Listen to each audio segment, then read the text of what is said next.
മരണപ്പെടുക. ശേഷം ആ വ്യക്തിയുടെ ആത്മാവ് ശരീരത്തിൽ നിന്നും വേർപെട്ടു പോകുക. ഈ ഒരു പ്രോസസ്സിനെ ചില കണ്ടെത്തലുകളുടെ അടിസ്ഥാനത്തിൽ ആളുകൾ വിളിച്ചൊരു പേരാണ് ആസ്ട്രോ പ്രൊജക്ഷൻ എന്ന് പറയപ്പെടുന്നത്. ഒരാൾ മരിക്കുകയും ആ വ്യക്തിയിൽ നിന്നും ആത്മാവ് വേർപെട്ടു പോയി മറ്റൊരു ശരീരത്തിലോട്ട് പ്ലേസ് ചെയ്യുന്ന അല്ലെങ്കിൽ ചേരുന്ന ഒരു പ്രോസസ്സായിട്ടും ഈ പറയുന്ന ആസ്ട്രോ പ്രൊജക്ഷനെ ആളുകൾ പറയപ്പെടുന്നു. എന്നാൽ ശാസ്ത്രലോകം ഇന്നേ വരെ അത് പൂർണ്ണമായിട്ടും തെളിയിക്കുവാൻ സാധിച്ചിട്ടില്ല.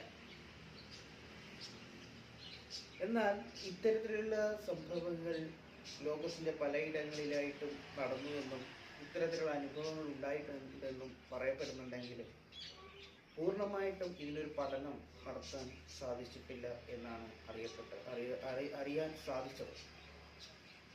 എന്നാൽ രാത്രി 12 മണിക്ക് ശേഷം ഒരു പെൺകുട്ടി, ഒരു വനിത എന്ന് പറയുന്ന പെൺകുട്ടി തൻ്റെ ജോലിയും കഴിഞ്ഞ് രാത്രി പോകുന്ന വഴിയിൽ അശ്രദ്ധ മൂലം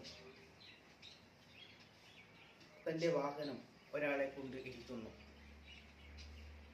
എന്നാൽ അതിനുശേഷം കാറിൽ നിന്നും ഇറങ്ങി വന്ന് ആ വ്യക്തിയെ ഹോസ്പിറ്റലിലേക്ക് എത്തിക്കുകയും ആ വ്യക്തിയെ രക്ഷപ്പെടുത്തുകയും ചെയ്തു. ശേഷം ആ വ്യക്തിയുടെ പരിചയപ്പെട്ടതിലൂടെ, ആ വ്യക്തിയെക്കുറിച്ച് അറിഞ്ഞതിലൂടെ മാറിപ്പോയ ഒരു അടിപൊളി കഥ, ഒരു എന്താ പറയുക, ഒരു വിസ്മയം കഥയാണ്. വിസ്മയം തീർക്കുന്ന ഒരു ത്രില്ലർ സ്റ്റോറിയായിട്ട് മാറുകയാണ് രാത്രി 12 മണിക്ക് ശേഷം എന്ന് പറയുന്ന അഖിൽ പി എഴുതിയ ഈ ഒരു നോവൽ. അത്യാവശ്യം അല്ലെങ്കിൽ ഒറ്റയ്ക്ക് വായിക്കുന്ന സമയങ്ങളിലൊക്കെ ജനാലകളിലേക്കൊന്ന് തിരിഞ്ഞു നോക്കേണ്ട അവസ്ഥ എനിക്ക് വന്നിട്ടുണ്ടായിരുന്നു. കാരണം ചെറിയ ചെറിയ ഭയം ഈ ഒരു സ്റ്റോറി വായിക്കുമ്പോൾ എനിക്ക് ഫീൽ ചെയ്തിട്ടുണ്ടായിരുന്നു.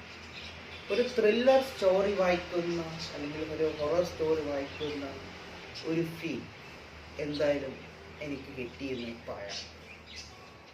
അതിനേക്കാൾ ഉപരി സസ്പെൻസും ട്വിസ്റ്റുകളും നിറയുന്ന ഓരോ ഭാഗത്തും ഫസ്റ്റ് വായിക്കുമ്പോൾ സെക്കൻഡിൽ എന്താണ് സംഭവിക്കാൻ ഇരിക്കുന്നത് അല്ലെങ്കിൽ എന്താണ് സംഭവിക്കുക തുടങ്ങിയ ചിന്തകളിലൂടെ വായിച്ചു തീർക്കുന്ന ഒരു എന്താ പറയുക, എക്സലൻ്റ് ആയിട്ടുള്ള വളരെ മനോഹരമായിട്ടുള്ള ഒരു സ്റ്റോറി.